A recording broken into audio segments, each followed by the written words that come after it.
Olá, que a bênção de Deus alcance a sua vida neste momento. Você está no canal Oração e Fortaleza. Que alegria e que bênção estarmos juntos no nosso cantinho de fé. É muito bom ter você aqui conosco. E se o abismo mais perigoso não for aquele que encontramos após a morte, mas aquele que cavamos dia após dia em nossa própria vida? Esta é a pergunta inquietante que Jesus nos apresenta em uma de suas parábolas mais vívidas e confrontadoras, a história do homem rico e de Lázaro. Não é apenas uma narrativa bíblica, é um portal que nos permite contemplar o invisível, tanto neste mundo quanto no próximo. Quando Jesus contou esta parábola, ele ergueu o véu entre duas realidades, a material, que todos veem, e a espiritual, que muitos ignoram. É a única de suas parábolas em que ele dá um nome a um personagem, Lázaro, que significa Deus ajuda, enquanto deixa o homem rico no anonimato, em uma inversão provocadora de nossos valores humanos. Talvez esta história permaneça tão perturbadora porque, ao contrário de outras que lidam com ovelhas ou sementes, esta fala diretamente sobre o destino eterno das almas. Ou talvez porque, em sua essência, ela expõe nossa própria cegueira seletiva ao sofrimento que nos rodeia. Prepare-se para uma jornada que desafia não apenas nossas crenças sobre o céu e o inferno, mas, mais importante, nosso modo de viver aqui e agora. Naqueles dias, nas ruas movimentadas da Judéia, vivia um homem de imensa riqueza. Sua mansão não era apenas uma casa, era uma declaração de poder, com muros altos e portões imponentes. As cortinas que adornavam suas janelas eram de um púrpura vibrante, uma cor reservada à realeza, tingida com um pigmento tão caro que eram necessários milhares de moluscos para produzir o suficiente para uma única túnica. Por baixo, ele vestia linho fino importado do Egito, macio como a seda. Sua vida era uma sucessão de banquetes suntuosos. Enquanto a maioria do povo comia pão, azeitonas e peixe seco, sua mesa transbordava com carnes raras, frutas exóticas e os melhores vinhos. Ele comia não para se nutrir, mas para se deleitar, em um mundo fechado onde as conversas giravam em torno de negócios, política e status. Em seu coração, ele acreditava firmemente que tudo o que possuía era fruto de seu próprio esforço. Ele nunca erguia os olhos ao céu para agradecer, nem via suas posses como uma bênção que carregava responsabilidade. Ao mesmo tempo, separado por apenas alguns metros, mas por um abismo de condições, vivia um homem chamado Lázaro. Todas as manhãs, talvez com a ajuda de algum parente ou amigo compassivo, ele era colocado junto ao portão daquela mesma mansão. Não era um lugar aleatório, era estratégico, um ponto onde o rico e seus convidados influentes teriam que passar, onde talvez alguém notasse sua presença. O corpo de Lázaro contava sua própria história de sofrimento. Sua pele não conhecia a maciez do linho, mas a dor de feridas abertas que cobriam grande parte de seu corpo, chagas que nunca cicatrizavam completamente. Enquanto o rico desfrutava de seus banquetes, Lázaro experimentava uma fome constante, sonhando em receber as migalhas que caíam da mesa farta. Mas até mesmo esses restos lhe eram negados. Em sua solidão e dor, Lázaro encontrou uma companhia inesperada: os cães de rua. Tão desprezados pela sociedade quanto ele, os cães se aproximavam e lambiam suas feridas abertas. Em um mundo que lhe negava o toque humano, esses animais, em seu instinto simples, ofereciam um momento de alívio. Enquanto este contraste diário se desenrolava, olhos que tudo veem observavam em silêncio. O céu contava cada oportunidade perdida, cada ato de indiferença. Deus via o coração de ambos. O rico, em sua autossuficiência, estava espiritualmente falido. Lázaro, em sua miséria, mantinha-se fiel, pois embora a parábola não fale de sua fé, Seu destino eterno revela que, apesar de tudo, seu coração pertencia a Deus. Esta parábola foi contada por Jesus em um contexto específico. Lucas nos diz que os fariseus, que eram amantes do dinheiro, zombavam de seus ensinamentos.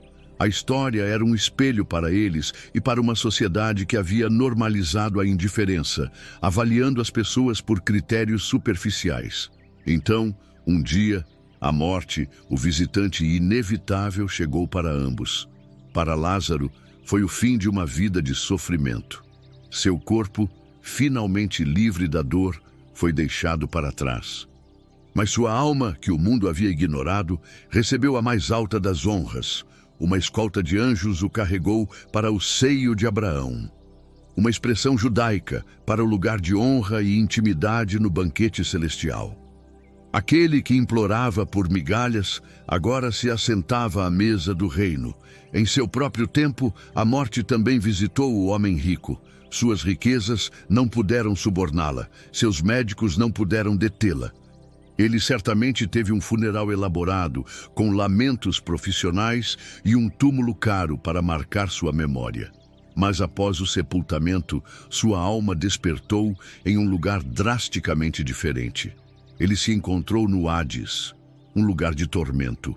E ali, em agonia, ele ergueu os olhos. Pela primeira vez, ele realmente viu. Do outro lado de um grande abismo, ele viu Abraão e, ao seu lado, Lázaro, o mesmo homem que ele havia ignorado por tanto tempo. Em desespero, ele clamou: Pai Abraão, tem misericórdia de mim e manda Lázaro molhar a ponta do dedo na água e refrescar a minha língua, porque estou sofrendo muito neste fogo. A ironia era cruel. O homem que não dera migalhas agora implorava por uma gota d'água. E mesmo no tormento, sua mentalidade de superioridade permanecia. Ele ainda via Lázaro como alguém que deveria servi-lo. A resposta de Abraão foi firme, mas não sem compaixão. Filho, disse ele, lembre-se de que durante a sua vida você recebeu coisas boas, enquanto Lázaro recebeu coisas más. Agora, porém, ele está aqui sendo consolado e você em sofrimento.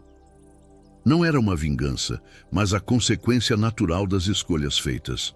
O rico havia escolhido seu consolo na vida temporal, acumulando tesouros na terra. Lázaro, aparentemente, havia mantido sua fé e agora recebia seu consolo eterno. Então, Abraão revelou a terrível finalidade da situação.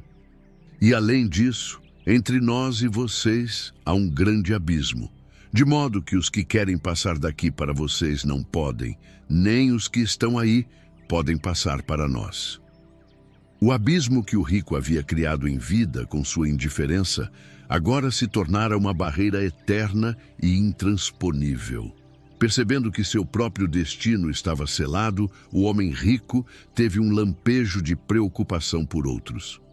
Então eu te suplico, pai, manda Lázaro à casa de meu pai, pois tenho 5 irmãos. Deixa que ele os avise para que não venham também para este lugar de tormento. Pela primeira vez, ele pensou em alguém além de si mesmo. Ele assumiu que um milagre, um sinal espetacular, seria suficiente para convencer seus irmãos a mudar de vida. Mas a resposta final de Abraão revela o coração da mensagem de Jesus e a verdadeira natureza da incredulidade. Eles têm Moisés e os profetas, respondeu Abraão, referindo-se às Escrituras, que os ouçam. O homem rico insistiu, acreditando que um sinal sobrenatural seria mais eficaz. Mas Abraão concluiu com uma verdade devastadora. Se não ouvem a Moisés e aos profetas, tampouco se deixarão convencer, ainda que ressuscite alguém dentre os mortos. Jesus estava ensinando que a resistência à fé não é um problema de falta de evidências, mas de um coração endurecido que se recusa a obedecer à verdade já revelada. Ironicamente, Jesus mais tarde ressuscitaria outro homem chamado Lázaro, e a resposta de muitos líderes religiosos não foi a fé, mas um plano para matá-lo. E o próprio Jesus, após sua ressurreição, o maior de todos os sinais, ainda seria rejeitado.